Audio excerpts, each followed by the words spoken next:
Salut Samy. Euh, Tu étais mon élève, ça fait 2 ans. C'était à Bruxelles, maintenant tu es à Paris, tu as quitté Bruxelles pour Paris. Aujourd'hui, je veux parler avec toi de ton mariage en fait, de ton mariage avec Anastasia. Ça fait 3 ans que tu es mariée avec une femme russe et ça te motivait pour apprendre la langue. Euh, Comment ça commençait? En fait, quand tu as décidé à quel moment de ta relation tu as décidé que tu as besoin de parler le russe? Привет, Марина. Salut à tout le monde. На русском языке, да? Нет, давай по-французски, чтобы все поняли. По-французски. Да. Comment ça a commencé le début de l'histoire? J'ai décidé de réétudier la langue russe parce que j'avais commencé, quand j'avais 17-18 ans, à étudier l'alphabet russe et la langue russe. Évidemment, quand j'ai rencontré Anastasia et quand elle m'a ouvert finalement les portes de la culture russe. Hein. Ça, c'est une culture, je dirais que je connaissais des choses sur la Russie, géopolitique, histoire, etc. Mais sur l'aspect culturel de la Russie, je le connaissais beaucoup moins. Et donc, du coup, j'ai décidé d'ouvrir cette porte avec ma rencontre avec Anastasia. Ça s'est fait assez simultanément. Est-ce que c'est nécessaire d'apprendre le russe ou tu peux quand même à Moscou parler en anglais? Это зависит от людей. Ça Mhm, dépend des mhm, gens. mhm, Je pense que pour être avec une moscovite et une pétersbourgeoise, mhm, ou alors une fille qui viendrait, une personne qui viendrait d'une grande ville de Russie, c'est pas nécessaire en fait. mhm. Parce que surtout notre génération à nous, en Russie, a tendance à être un peu plus réceptive à la langue anglaise notamment. Mhm.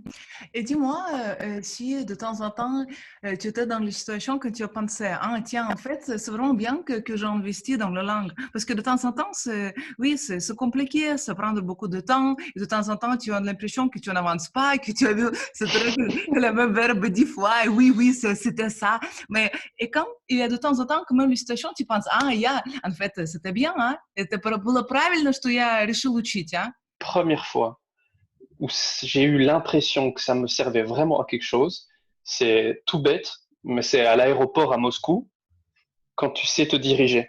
Mhm, Tu vois, mhm, parce que je revenais quelquefois à Moscou, enfin quelquefois, beaucoup de fois à Moscou pour voir Anastasia. Et c'est avec, voilà, quand tu arrives avec la police des frontières, Tamojnik, des mhm, gens comme ça à l'aéroport, ils te disent des petits mots, bah, tu reconnais. Ah ben oui, voilà, tu peux échanger déjà avec les gardes-frontières. Donc c'est une première chose. mhm. Et une deuxième chose, c'était avec toi, Marina, lors de notre leçon hebdomadaire avec nos camarades qui étudiait le russe avec moi, ben, avec toi, l'avantage qu'on avait, c'est qu'on a été directement forcé, hein, entre guillemets, parce que c'est ça le problème avec le russe, c'est qu'on a tendance à beaucoup étudier, beaucoup étudier, beaucoup étudier. On connaît toutes nos listes par cœur, mais après, quand il faut parler, c'est ah, on est freeze. Dans le groupe dans lequel on était, on avait l'avantage d'échanger, même si c'était élémentaire au début, on échangeait. Donc là aussi, quand j'ai vu que je parlais avec Mathias, avec Quentin, avec les autres, un tout petit peu, mais quelque chose quand même, c'est là que je me suis dit, ça sert à quelque chose. Мгм, мгм. Какие у тебя планы по работе, pour ton avenir? Est-ce que tu penses aussi que la langue russe peut te servir à quelque chose dans Да, ton travail? конечно. Мгм, Да, я работаю к юристам, мгм, особенно международная торговля. Это очень важно знать несколько языков вообще, мгм, не только английский. Et я думаю, что возможности есть. C'est très utile dans mon métier de pouvoir connaître plusieurs langues et j'espère que le russe, je vais pouvoir l'utiliser assez vite. C'est un de mes objectifs, clairement, à côté de pouvoir discuter avec ma femme, ma belle famille aussi. Pouvoir utiliser le russe, je pense que ce sera possible. Euh, Compte tenu du contexte parfois un peu difficile avec la Russie, c'est vrai qu'on pourrait penser que ça sert à rien, mais au contraire, au plus il y a de difficultés, au plus il y a de négociations, de dialogues, et peut-être pas des possibilités, mais en tout cas des échanges. Quand on échange, on parle. Donc, quand on parle, il faut utiliser une langue. Quand on travaille avec des Russes, il est très important de pouvoir peut-être déjà parler la langue, mais surtout donner ne fût-ce que l'impression aux personnes qu'on a en face qu'on comprend la mentalité russe et la Mhm. mentalité business russe, qui est aussi parfois différente de la mentalité occidentale européenne. Mhm. Quelques exemples, c'est euh, moi j'ai eu l'expérience d'exporter des marchandises vers la Russie. Mhm. Exporter vers la Russie, déjà, ça demande une grosse préparation. La réglementation est assez compliquée quand on veut importer des choses en Russie. Mais en dehors du business de l'import-export, je veux dire en général, euh, en Russie, il est important de pouvoir donner de la confiance aux partenaires business. Je pense que c'est Mhm. très important. Et quel que soit le SREDA, le milieu, le secteur dans lequel on travaille, il y a un aspect négociation avec la Russie qui est peut-être beaucoup plus exigeant qu'avec si j'irais négocier quelque chose avec des Suisses. Je pense qu'avec des Mhm. Suisses, à partir du moment où on a le Dagavol, on a le contrat, c'est bon, les Mhm. choses peuvent aller.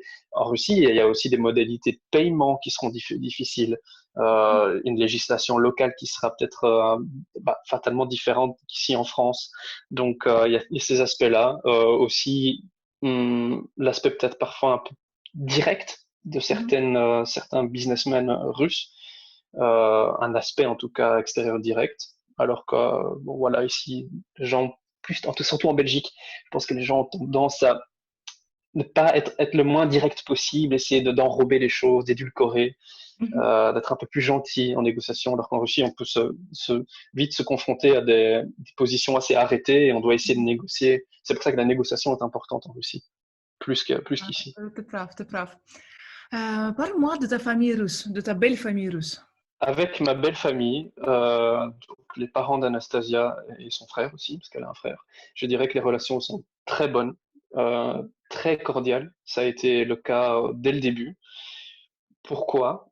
Euh, Parce que, et ça a été une grosse découverte pour moi, euh, les Russes, d'autant plus qui viennent de la génération des parents de Nastia, donc des gens qui ont l'heure actuelle, qui approchent les 60 ans, ou qui les dépassent un petit peu, ont vécu dans l'Union soviétique.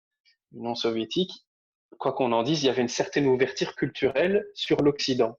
Mhm. Donc, une curiosité. Ce sont des gens qui ont des références culturelles que j'ai. Louis de Funès, Pierre Richard, Gérard Depardieu, Mireille Mathieu. Ça peut paraître bête, hein, ça peut paraître tout simple, mais ce sont des points communs. Ce sont des points communs culturels que j'ai pu partager avec ces gens-là dès la première rencontre, dès le premier restaurant qu'on a été faire ensemble. La maman d'Anastasia et le papa d'Anastasia, tous les deux parlent français. Ça, c'est aussi une petite référence à ce que je viens de faire tout à l'heure en parlant de l'éducation soviétique qui était très axée sur aussi la connaissance des langues. Euh, un français excellent pour des gens qui n'ont pas pratiqué depuis, en l'occurrence, je pense que ça faisait peut-être 15-20 ans qu'ils n'avaient plus pratiqué du français. Et on sent qu'au début, c'était un peu difficile, mais il y avait du vocabulaire très bon, très, très spécifique qui venait dans des conversations. Donc, ça m'a fortement aidé, c'est vrai, pour discuter avec eux. Maintenant, pour les gens qui n'auraient peut-être pas l'accès à des beaux-parents russes qui parlent français, qui est quand même ça reste peut-être Pas rare souvent. en général. Ouais. Ouais. Je pense que les Russes, d'autant plus de cette génération-là, sont très accueillants. Très vite, je pense qu'en Russie, avec les personnes, surtout de la belle famille, lorsque la confiance est accordée, elle l'est pour longtemps. Si on parle de l'institut de la famille en Russie, est-ce que c'est plus fort qu'ici en Europe ou pas? Ou c'est la même chose? Il y a plus de tradition, je dirais, au départ, dans la famille russe, le rôle du père, vlast, hein, Mhm. Mhm. l'autorité. Euh, le père est peut-être d'image un peu plus autoritaire, on stat, on stat как примером. Ça reste un exemple. Bon, ça c'est, je dirais, c'est l'hypothèse de départ. Mais notre génération, je pense que les différences entre l'Europe occidentale et la Russie commencent sérieusement à être moins marquées. Mhm. Et cette concept russe, oui, accueillir les gens et quand ça aussi particulièrement quand sont étrangers qui viennent à la maison, oui, quand tu приходишь в гости, qu'est-ce qui se passe? Est-ce que c'est différent ou c'est, это может быть миф, peut-être c'est pas vrai du tout?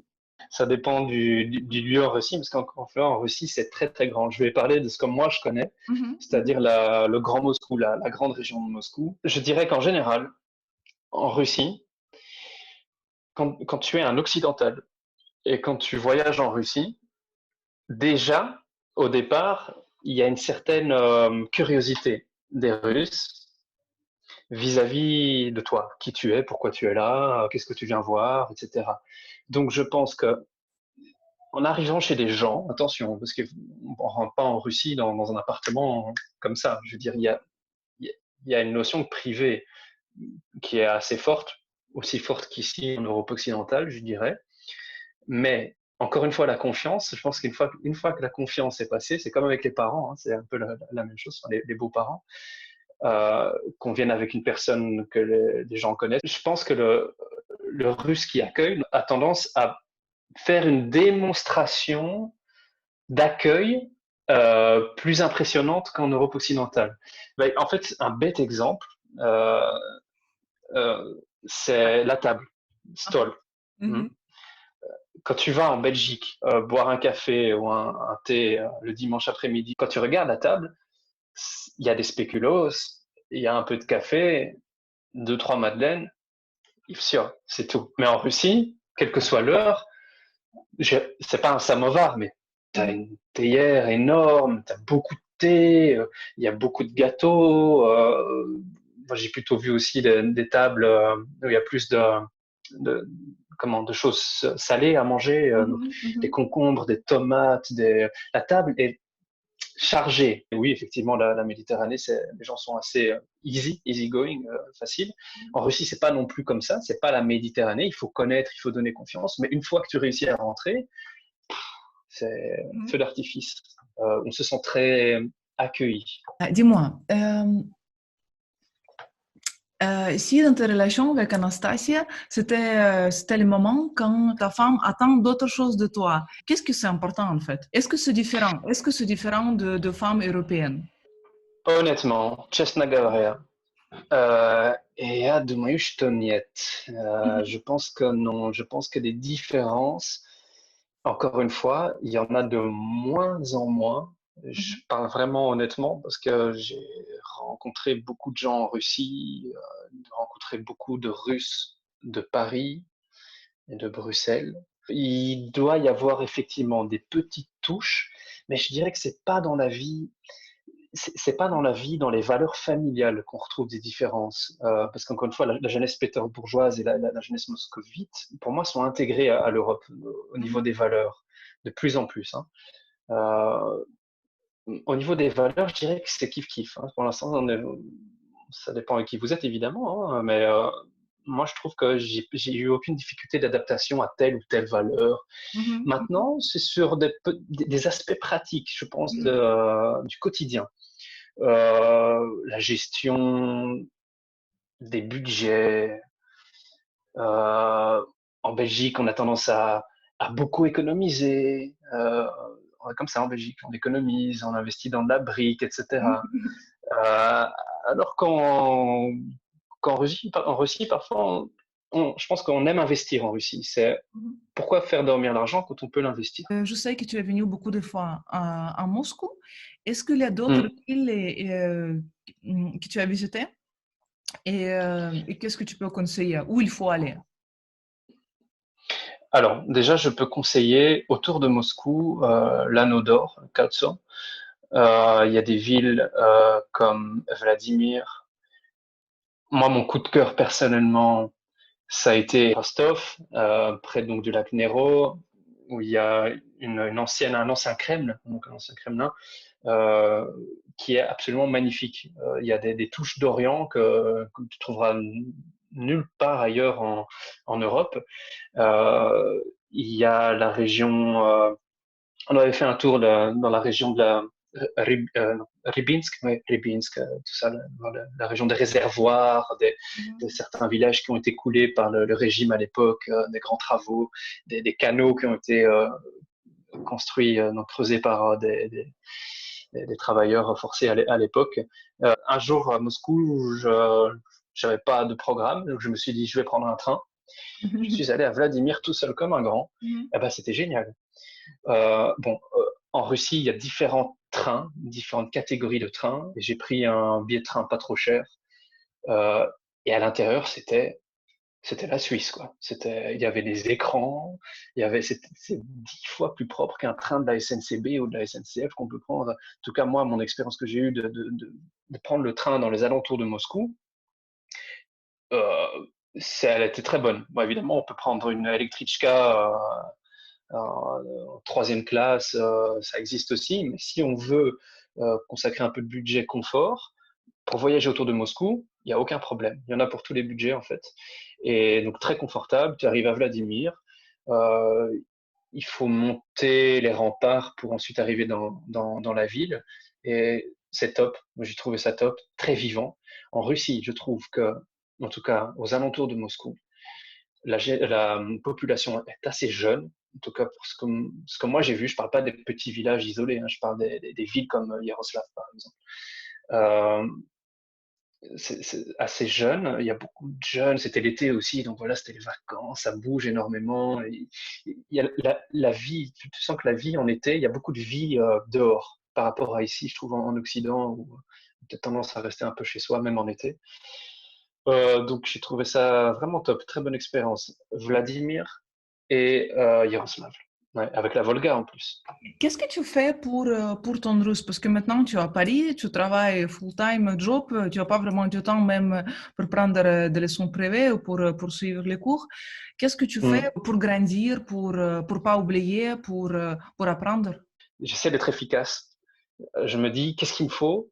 Il me faut des mots, sauf des glagols, des verbes, et il me faut du contexte intéressant. Et если возможно, современный, si c'est possible, un contexte contemporain. Donc, ce que je fais, moi personnellement, ça marche, mais je pense qu'il faut déjà maîtriser bien l'alphabet russe et avoir une lecture ne fût-ce que basique. Je vais sur un groupe Facebook qui s'appelle Interesnaya Moskva, qui est un groupe Facebook dans lequel en fait sont publiés des news. Tu as des articles, alors tu en as un toutes les heures, hein. C'est une sorte de newsletter comme ça. Hein. Tu as des articles avec des photos qui t'expliquent, ah ben voilà, aujourd'hui à Moscou il s'est passé ça. Je lis phrase par phrase et j'essaie de comprendre. J'essaie de comprendre ça parce que le russe qu'ils utilisent est bon. Les gens qui écrivent ça sont, je pense, des journalistes. Ils font pas de fautes. Ce sont des mots pas trop compliqués, parfois un peu techniques, ça dépend des sujets. Moi, je choisis aussi mon article. Hein. J'ai envie parfois de le lire sur l'histoire de Moscou ou alors sur le coronavirus, je choisis, ça dépend. Et donc, j'étudie, je me fais ma liste. J'ai des listes qui ressemblent à ça. Voilà, comme ça. J'ai mes grandes listes. J'aime bien collectionner le papier, donc je suis encore old style. Je fais ça sur papier. Je me fais mes petites listes et j'essaye, ça c'est important, j'essaye ne fût-ce que 20 minutes par jour de retenir des mots. Les retenir, les retenir, les retenir, les retenir. Et si tu retiens les mots, c'est déjà super parce qu'au moins, et le problème en Russie, c'est, avec le russe, pardon, avec la langue russe, c'est que c'est pas une langue latine. Donc, on n'a pas la possibilité d'inventer un mot qu'un Italien comprendrait. Par exemple, que j'étais vivant en Italie, j'inventais des mots parfois et ça fonctionnait. Ah, voilà, rabotette, ça fonctionne. En russe, c'est pas possible. C'est presque pas possible. Donc, il faut que l'ADN de base qu'on a de vocabulaire, il faut l'agrandir. On commence comme ça et puis on enchaîne, on enchaîne. Ça, plus je dirais, la grammaire que j'apprends en lisant ces textes sur Facebook, donc sur le site, enfin le groupe officiel Interesna Moskva, c'est une bonne combinaison pour pouvoir avoir une très bonne base. Mais il faut le faire tous les jours. J'y arrive pas tout le temps, mais pour ceux qui arriveraient à le faire, c'est super bon. Et alors on me dira évidemment, oui, mais concrètement, comment est-ce que tu fais pour que ton oreille aussi entende le russe, parce que parfois, c'est ça qui est le plus dur, c'est comprendre qu'est-ce que vient de dire cette personne. Bon, moi, j'ai la chance d'avoir ma femme. Je disais tout à l'heure qu'on parle pas forcément toujours russe ensemble, pas du tout. Donc, j'y c'était 10% du temps, honnêtement, peut-être même moins. Mais quand Nastia téléphone à sa famille, moi, je l'entends. Et donc, j'ai mon oreille qui travaille. Quand elle téléphone à ses amis, quand elle a le projet d'architecture ou de design intérieur, elle travaille encore avec la Russie, donc je l'entends discuter avec la Russie, et moi, ça me fait travailler l'oreille. J'écoute même pas, je suis sur mon ordinateur, mais c'est l'intonation, les mots. Ah bah tiens, elle a utilisé tel mot dans telle phrase, je savais pas qu'on pouvait utiliser ça comme ça. Et c'est YouTube et les films. Si tu vas sur sovietmoviesonline.com, il y a tout des sous-titres en russe, oui, en russe, en anglais, en français, en bulgare, en chinois, tout ce que tu veux. Tu me parlais aussi une fois d'un blogueur russe, parce que ça, je pense, c'est vraiment le russe quotidien. C'est très bien regarder les films, soviétiques films, oui, mais je sais pas, c'est bien, mais tu peux pas vraiment apprendre, oui, c'est juste de temps en temps voir les mots que tu peux comprendre, quelques phrases, mais de temps en temps, ça dépend de ton niveau, ça peut être même dépressif, parce que tu regardes, en fait, tu as rien compris. Mais quand les vrais Russes parlent, c'est différent. Marina, tu as tout à fait raison et j'ai oublié de mentionner ce point. En fait, pour être tout à fait exact, moi, donc, il y a encore un an d'ici, quand je voulais habituer mon oreille, je regardais un film soviétique ou alors j'écoutais une chanson de Victor Tsoi, peu importe. Et tu as raison que ça peut être un peu déprimant parfois de se rendre compte que, bah voilà, sur tout le film, pendant 1 heure et demie, il y a 2 phrases que j'ai vraiment appris et que je vais utiliser. Et par hasard, je suis tombé sur un vlogueur, ce vlogueur qui publie des vidéos en russe, en langue russe. En fait, il se filme et il vous parle russe comme si vous étiez un ami, en fait. Et il marche dans Moscou, il marche dans la ville, etc. Il s'appelle Russian with Max. Effectivement, ce qui est très efficace avec lui, c'est que c'est du vocabulaire contemporain. Je pense qu'il a quelque chose comme 32, 33 ans maximum. Et il parle assez lentement. Mais par exemple, quand il est dans la rue, là, on l'entend parler avec sa girlfriend, par exemple, sa copine. Il parle normalement. Blablabla. Et ce qui est très bien, c'est que parfois, il met des sous-titres. Ou alors, quand il ne met pas les sous-titres, euh, quand il y a un mot important, Vajnislav, dans la phrase, il le met en évidence et il l'inscrit en dessous. Tu le vois dans la vidéo, puis hop, tu vois le mot. Alors ça, c'est comme ça que tu arrives très vite à des grandes listes. En une vidéo qui dure 15 minutes, tu arrives très vite à des grandes listes parce que tu te rends compte que le vocabulaire des films et le vocabulaire de Russian with Max ici, donc qui est un gars tout à fait normal qui marche dans la rue Moscou, qui parle russe, c'est différent et tu en apprends beaucoup plus avec ce genre de vidéos plus proches de la réalité, du vrai russe qu'on doit utiliser quand on arrive à Domodedovo à Moscou et que quelqu'un vous parle. Ah, c'est vrai que c'est pas du russe des films soviétiques, mais c'est un autre russe. C'est plus rapide et c'est des mots, des petites des ch'to, to, to, kak, tak, des petits mots qu'en tant que surtout francophone, on est un peu perdu quand on les entend dans la phrase. On se dit, mais à quoi ça sert? Est-ce que tu as autant de conseils de la vie heureuse avec ta femme, avec une femme russe? J'ai pas une recette magique, mais il y a quelques petits détails assez marrants qu'on n'a pas forcément chez les femmes d'Europe occidentale. C'est par exemple l'importance des fleurs. Цветы — это очень важно для русских женщин. Aussi le nombre de fleurs qu'on offre aussi à une femme. Je pense que c'est impair, si je me trompe pas, Nichotny, hein, c'est toujours un nombre impair qu'il faut offrir, sinon ça peut paraître déplacé. Je pensais dans des circonstances plus malheureuses qu'on offre un nombre pair de fleurs. Donc il y a les fleurs, c'est bête, mais c'est un symbole. Je pense que les femmes russes sont beaucoup plus sensibles à la fleur qu'une femme occidentale. En tout cas, de moi et ma femme, ce qui nous a fait accrocher vraiment ensemble, c'est euh, des discussions qu'on a pu avoir sur la culture. Quand je parle de culture, je parle de musique, de cinéma, théâtre, ce genre de choses. Encore une fois, je pense que les Russes ont une fibre culturelle très, très développée. Je veux pas généraliser, hein, évidemment. En France, il y a beaucoup de gens très cultivés, et surtout à Paris, à Bruxelles aussi, hein, à Amsterdam, pareil. Hein. Euh, mais je pense que les femmes russes sont peut-être un peu plus sensibles à la fibre culturelle, que ce soit de la musique classique. Ça marche toujours, ça, la musique classique. Hein. Non, mais je pense honnêtement, il y a une plus grande connaissance. Je pense aussi de par les artistes que la Russie a donnés sur ce plan-là, poèmes. Il y a de la poésie, quoi. Je pense que avec une femme russe, je pense que l'aspect poétique est amplifié. Je pense que les romantiques vont plus s'y retrouver, je pense. Ouais. Peut-être que je suis romantique. Des projets de vie, жизни проекти, Mhm, mhm. c'est tout ça qui fait que ça fonctionne et, et s'ouvrir.